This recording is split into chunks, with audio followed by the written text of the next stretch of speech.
profite également pour vous féliciter pour cette excellente initiative synergique.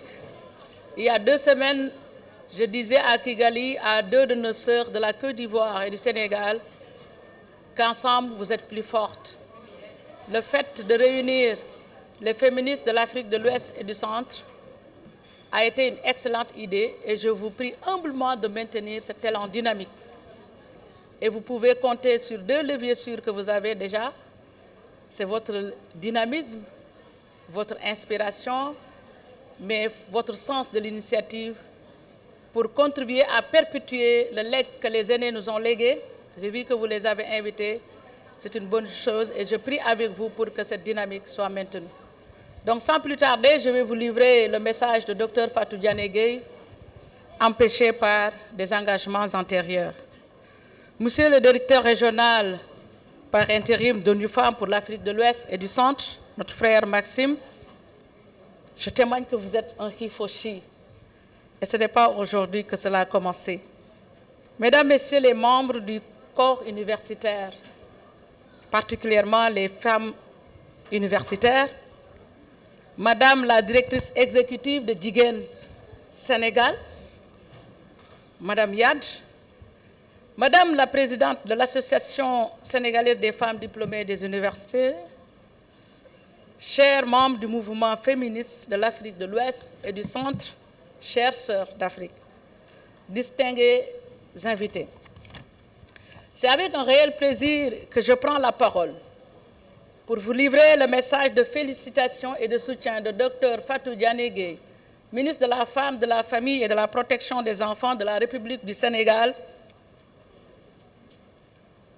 empêché en raison d'engagements pris antérieurement, je l'ai déjà souligné. Je voudrais ainsi remercier au nom de Madame le ministre et à mon nom propre les initiatrices de l'Université féministe d'été de l'Afrique de l'Ouest et du Centre pour votre engagement au service de la recherche et de la formation des femmes et des filles non semblables.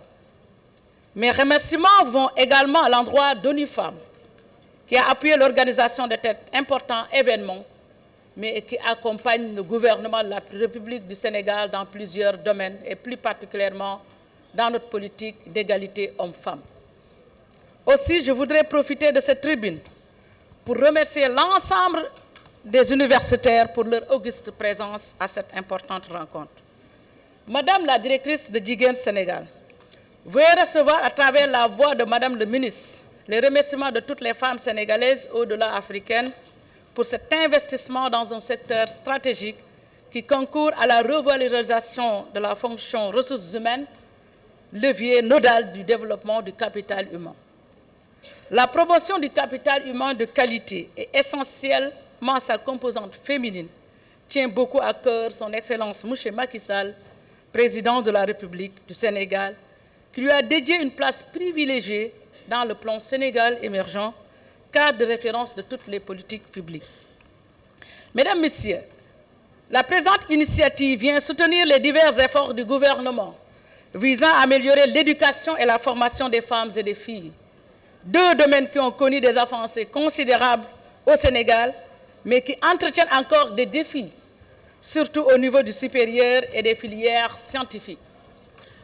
Ces efforts intensifiés remontent à plus de 3 décennies, à travers la loi 91-22 du 16 février 1991, modifiée en 2004, qui est le substrat de la politique éducative et dont l'article 3 garantit l'accès égalitaire à l'éducation. Et je pense que ça fait partie de vos piliers, Madame la directrice.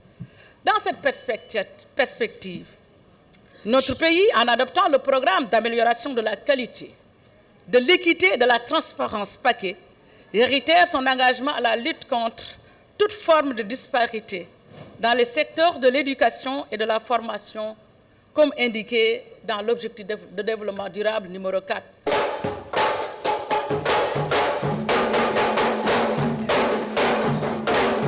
Issu du Conseil présidentiel sur les assises de l'éducation et de la formation, portant sur inclusion des filles et des enfants à besoins éducatifs et spéciaux.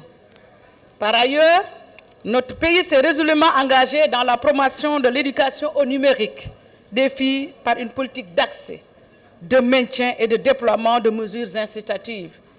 Cette option stratégique nous a permis d'avoir un tableau de progrès encourageant en matière de parité filles-garçons qui sont respectivement de 1,17 à l'élémentaire et 1,12 au moyen et au secondaire.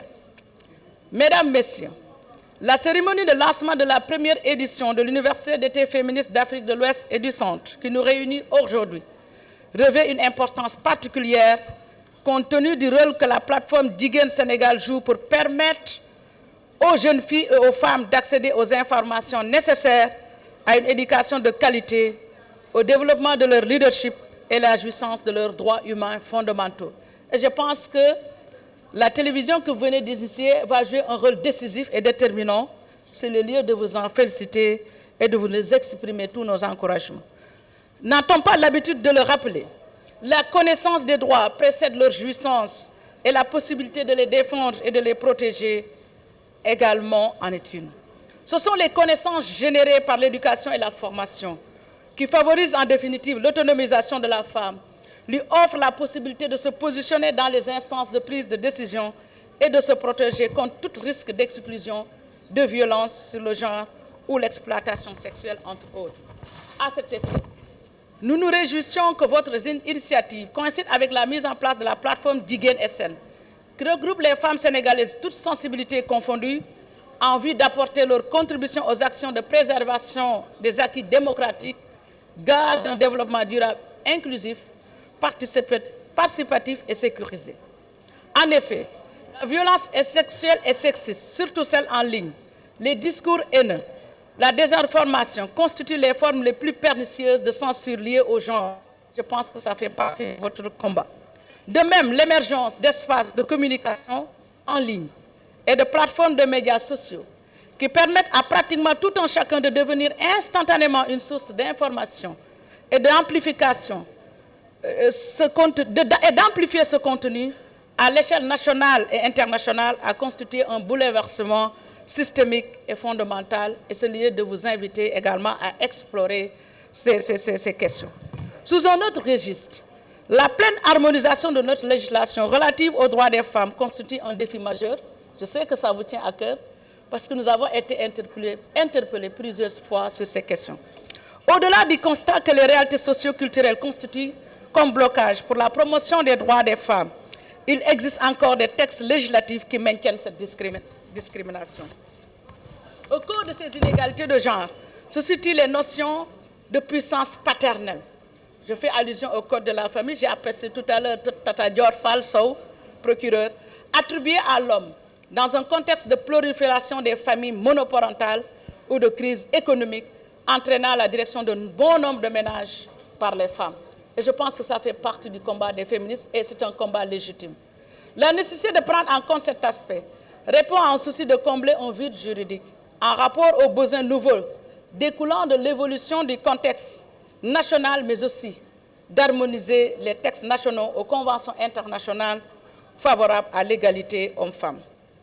Mesdames, Messieurs, ce tableau reluisant dépeint supra ne devrait pas nous écarter de la réalité des défis pressants liés à l'éducation des femmes et des filles dans notre pays et en Afrique, et dont il urge de résoudre par des solutions innovantes et efficaces. Cette réalité exige la contribution de tous les citoyens et citoyennes, et plus particulièrement les devancières que sont les femmes diplômées des universités, mais aussi des femmes féministes engagées qui ont déjà présenté de brillants et riches parcours qui leur ont valu leur position privilégiée d'aujourd'hui. J'insiste sur cela parce que j'ai été une actrice discrète des réformes de l'égalité au Sénégal de 2006 à nos jours. Nous reconnaissons avec vous que nous avons eu des progrès, mais les défis restent à relever. Et je pense qu'ensemble, nous pouvons trouver des propositions idoines à prendre en charge par les autorités. Me fondant sur vos expériences et votre sens altruiste du partage du savoir, je vous invite au nom de Madame le ministre et vous engage à poursuivre inlassablement ce sacerdoce au bénéfice des femmes et des filles, voire de toute la population du Sénégal et au-delà de l'Afrique.